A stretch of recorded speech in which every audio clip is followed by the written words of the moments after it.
bismillaahi raxmaani raxiim door wanaagsan dhegaystayaal halkani waa reediyo kulmiye ku soo dhowaada qodobada wararkan idahayna maanta kuwooda ugu waaweyn qaraxyo isxigxigay oo lagu weeraray dhismaha xarunta wasaaradda shaqada iyo shaqaalaha xukuumadda Soomaaliya xubno ka tirsan dagaalamayaasha al-shabaab oo ka dhex dagaalamaya dhismaha wasaaradda shaqada iyo shaqaalaha iyo xarumo kale oo go'doon ku jira gaari ay saarnaayeen ciidamo ka tirsan dawladda oo miina ay kula qaraxday ex control afgooye ee magaalada Muqdisho dawladda Soomaaliyana waxay u yeertay safiirkeedii joogay magaalada Geneva ee waddanka Switzerland xukuumadda Soomaaliya oo sheegtay in baaritaano la sameeyay lagu ogaaday in carruurta ka yar 5 sano ay u dhinteen biyo xumo xiisad u dhaxaysa ciidamo ka tirsan militariga Soomaaliya oo maanta ka taagan degmada Markaa ee gobolka Shabeellada Hoose ciidamada militariga Soomaaliya ku sugan gobolka Hiiraan oo ku biiray ciidanka ka cabanaya mushaar la'aanta Kurdiyiinta Suuriya oo ku dhawaaqay inay soo afjareen dagaalka ka dhanka ah kooxda sheegatay dawladda Islaamka ee Daesh iyo masjidka Al-Nuur ee dalka New Zealand oo dib loo furay intaas waxay ahaayeen qodobadii wararkeen ugu waaweynaa imikana waxaad ku soo dhawaataan warkii oo dhameystiran wadajir waxaan kugu waramaya burhaan diini faarax iyo anigu xawlul cubayd warka waxaa soo saaray maxamed cali maxamed taariikhduna waa 23 bisha 3 ee maarso sanada 2019 ku soo dhawaada dhageystayaal warkii oo fidsan qaraxyada oo loo adeegsaday baabuur lagu soo xiray waxyaabaha qarxaha ayaa maanta lagu weeraray xarunta wasaaradda shaqada iyo shaqaalaha ee xukuumadda Soomaaliya sidoo kalena xubno ka tirsan dagaalamayaasha al-shabaab ayaa gudaha u galay dhismaha wasaaradda oo sidoo kale la degan tahay wasaaradda howlaha guud waxa goobta sidoo kale ku dhow taliska guud ee qaybta bartamaha gobolka Banaadir xarumo kale oo goobtaasi ku yaala ayaa sidoo kale go'doon ku jira wararkii ugu dambeeyay waxa inoo faafaynaya wariyaheena Cabdiqani Cabdullaahi Ibraahim cabsi weerar laga qabo oo maalmo badan Muqdisho wadnaha farta lagu hayay kadib ayaa maanta barqadii waxa weerar toos ah oo qarax gaari ku bilowday al-shabaab ay ku qaadeen xarunta wasaaradda shaqada iyo shaqaalaha ee xukuumadda Soomaaliya oo ku taala degmada Shangaani qaraxa hore oo gaari loo adeegsaday markii uu dhacay ayay dabli hubaysan oo ilaa iminka tiradooda la ogeyn gudaha u galeen xarunta wasaaradda daqiiqado kadib ayaana sidoo kale gaari kale oo la rumaysan yahay in dableyda gudaha gashay ay saarnaayeen uu qarxay waxaa kale oo halka ay xilligan ka dhex dagaalamayaan al-shabaab aad ugu dhow oo dhismo ahaan garabka ku haya wasaaradda howlaha guud iyo sidoo kale xarunta qaybta guud ee booliska gobolka Banaadir kuwaasi oo uu weerar ku saameeyay macadda tirada dhimasho iyo dhaawac sidoo kale weli lama oga tirada dadka ku go'doonsan dhismaha ay dableyda gudaha ugu jiraan balse xaaladda ayaa sidan ah oo rasaasta ay isdhaafsanayaan ciidamada iyo kuwa weerarka dhismaha ku galay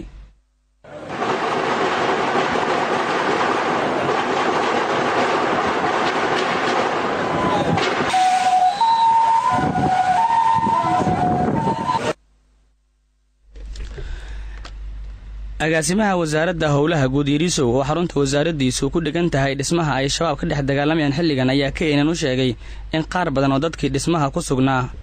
ay iska tuureen daaqadaha kuwana ay weli ku go'doonsan yihiin wili xabaddu waa ka dhex socotaa marka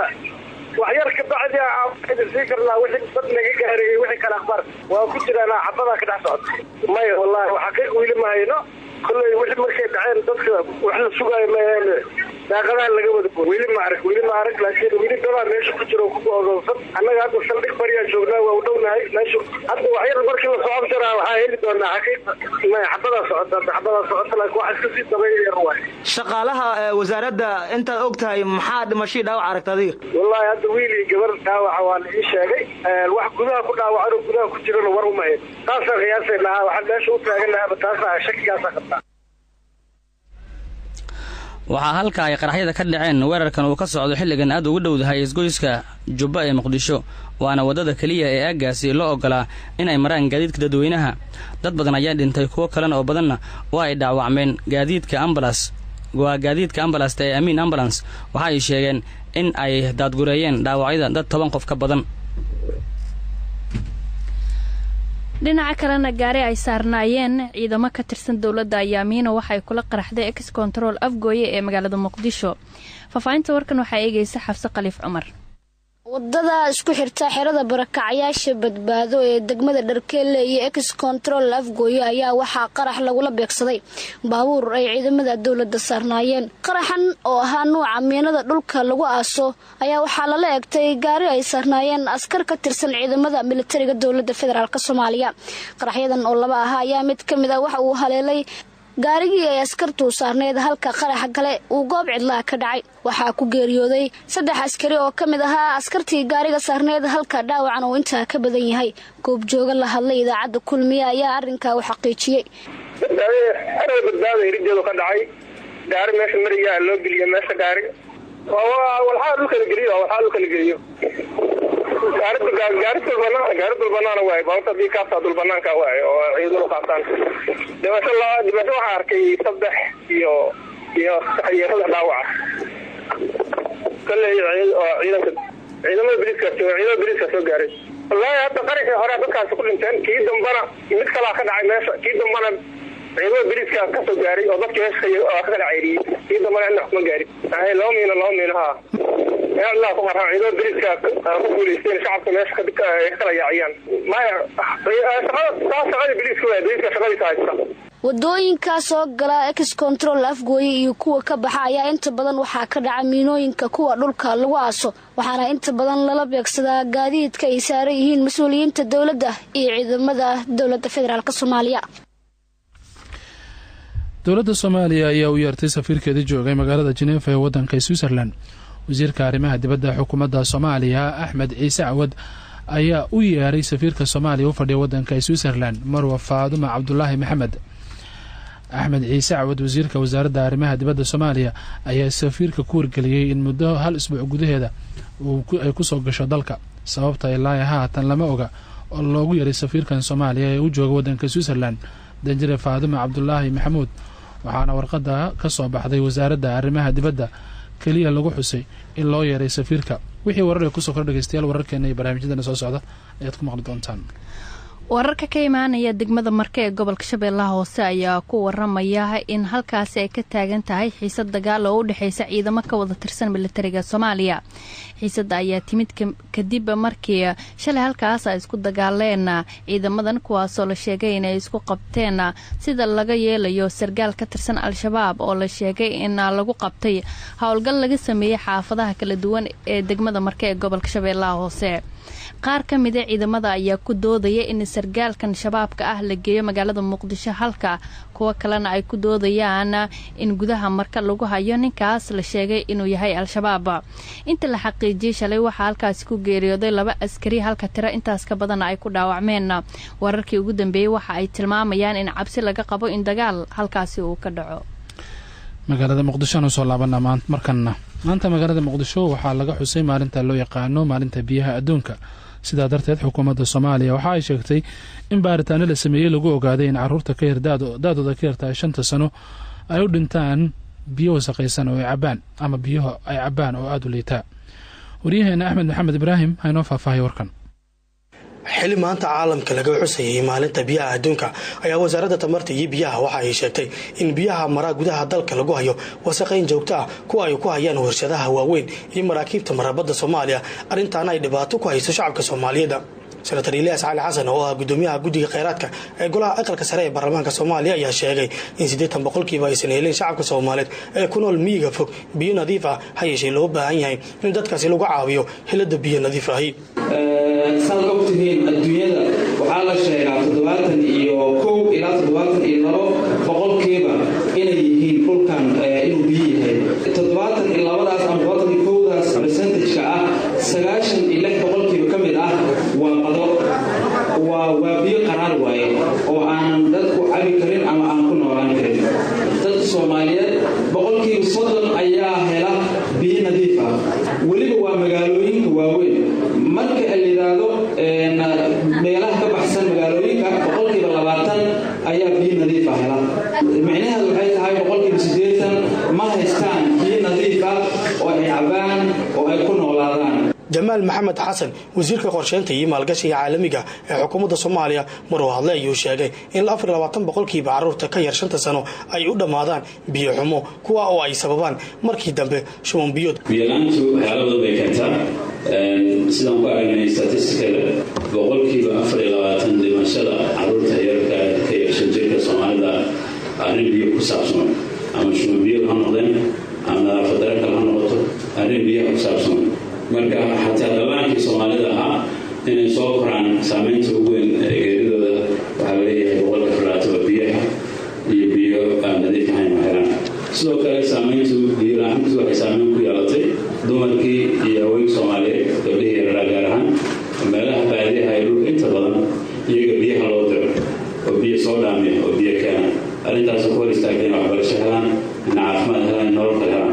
marka taalafteedana haddii boqolkiiba 50 in ka badan Soomaaliyeed ay saameyn gaar ah biyo ku sileeyihiin bulshada oo dhan ay marka arrintaas saameyn gaar ah ku leedahay saan la socono hadda waa xuquuq asaasi qofka bini'aadamka leh waa human rights issue ma aha wax qofku si faakahaysiya uga maalin karo waa arrin human rights ah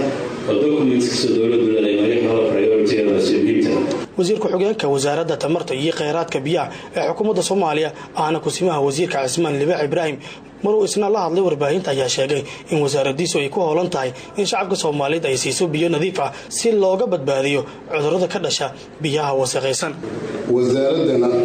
waxay u taagan tahay ama dawladda wakiil uga tahay biyaha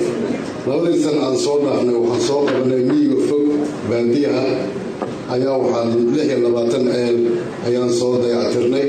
22 eelna waa soo qodnay oo wasaaradda ay qoday wasaaradda waxaa u qorshaysan maanta ay sheegaysaa sanadkan 2019 in 100 eel ay qodayso oo ay ka qodayso miyiga fog in biyagelin ay ku samaynayso magaalooyinka ay ugu horeeyaan Muqdisho iyo Baydhabo iyo Kismaayo haddii ilaahay yiraahdo waxaa kaloo inoo qorshaysan inaan samayn doono biyo qabadyo waad ogtihiin biyahan isaga socdaan meel inta ku dhamaanay ciidamada militariga Soomaaliya ku sugan gobolka Hiiraan ayaa ku biiray ciidanka ka cabanaya mushaar la'aanta wariyaheena Cismaan Aadan Carays ayaa warkan Beledweyne ka soo diray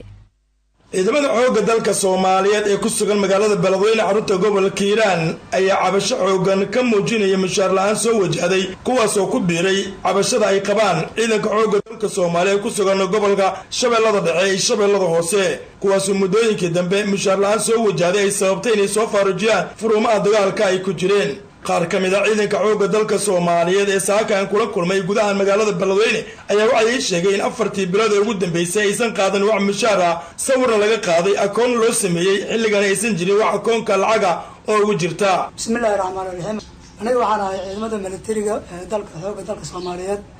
aniga oo ka tirsan qaybta 7-aad guutada 5aad ee gobolka Hiiraan waxaan galay akoonkii oo lacagta lagu qaadanay lacagta ay markaan akoonka qaadanay warqadii sidaan u haysanaa dawladda Soomaaliya ra'iisul wasaaraha uu weyn yahay xildhibaanada ay ku xigaan shalay galab idaacada waxaan ka dhageysanaynay wixii akoon galay oo form buuxiyay in lacagtoodii la siiyay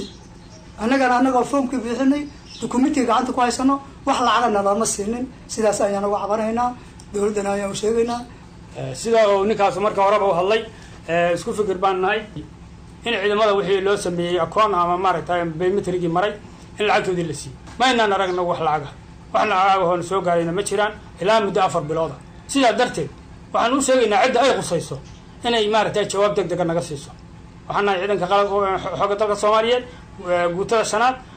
waliba anagu waxaan nahay ururka 4aad gobolka Hiiraan aan joognaa magaalada Beledweyne waxaan codsanaynaa in jawaab degdeg ah naga siiyo arrinkaasi guutadaas waxay ka howlgashaa dhul badan sida Beledweyne Maxaas Beledweyne ilaa Jallaqsi kuwaasi waa maaragtay nala qabaan kuwa kamid yihiin ciidamada xoogga dalka Soomaaliyeed ku sugan magaalada Beledweyne ayaa waxaa soo wajahday dhibaato dhaqaale xumo xilli ay ummadda u hayaan howl adag oo difaaca dalka Cismaan Aadan Carays warbaahinta kulmiye Beledweyne halka warkaasi dhageystayaal kala socotaan waa radio kulmiye magaalada Muqdisho masjidka al nuur oo ku yaala magaalada Christchurch ee dalka New Zealand ayaa dib loo furay kadib 8 maalin markii uu halkaasi ka dhacay weerar ay ku dhinteen 50 ruux. weerarkii ka dhacay 15kii bishan laba masaajid oo ku yaala dalka New Zealand ayaa cabsi badan ku abuuray muslimiinta ku nool dalkaasi.